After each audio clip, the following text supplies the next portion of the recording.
Hi there, I'm Sarah Imrie here with legendary driver John Campbell, Mr. Harness Racing himself. First of all, welcome back.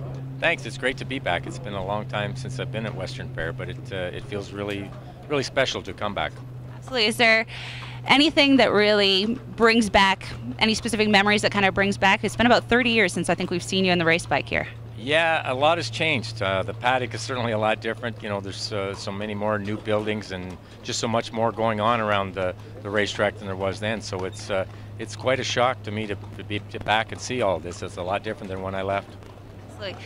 June 2nd, 1972, you recorded your first ever victory at the London Oval here at the Raceway. Did you ever envision at that point in time that you'd have such a successful career? No, I never really thought about anything like that. You know, it's a totally different era. The Meadowlands wasn't even open at that time.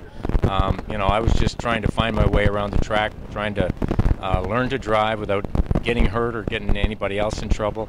You know, I was certainly inexperienced, but my main thought was my next drive after winning that first one. Absolutely, and there's been many, many after that. So there's not a person in harness racing that has won as many or been as successful as John Campbell. Is there any one memory that sticks out as maybe your favorite moment or favorite race? One or two, maybe.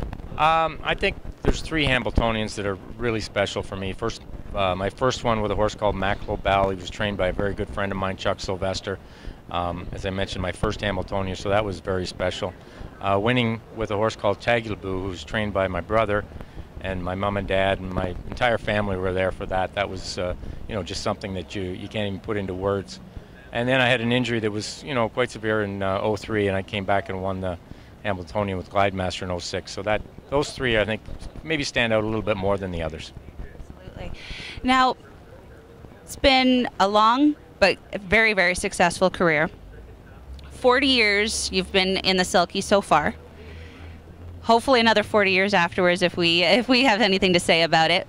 Is the fire still burning after that? The fire and the passion for the racing that still burned? What's in your future? You never get tired of winning, and you're in this business. Everybody's in it for the same reason. You're always looking for that next great horse to come around the corner, and you know that's what keeps you going. This is you know, the summertime. The stakes season is starting up. That's what I look forward to the most, and you know I'm hoping to get you know 3 or 4 of those top colts that race for you know, decent money, you know, 2 or 3 times a month, and just like everybody else, you're looking for that next champion. We do have you luckily back at the London Oval because you're here to drive Razzle Dazzle. What can you tell us about this great horse you have here? He had an ultra successful time there in the Levy Constellation. Had a great race. What can you tell us about him? Well, he's a horse that you know, he almost raced at the top level at 2 and 3, and last year was just a year. It was his 4-year-old year. They didn't want to you know, put him in with the real tough horses, and it's worked out to perfection so far this year. He's a 5-year-old. He's come back stronger. He was very impressive in that Levy Constellation. He was a full second faster than the final went, and I think he's a horse that matured. He's shown he can handle the half-mile track, so I'm expecting him to race very well tonight. Now, you have won this prestigious event before. What would it mean to come back and win the event again? That'd be special, that's for sure. Actually, the time I won it was we went in 2 minutes. Was the first 2-minute mile out here, and we just thought that was flying. And you know that doesn't mean anything anymore. They're going to have to go around 51 or 51 apiece to win it next week. So that's just how much the horses have changed in that period of time.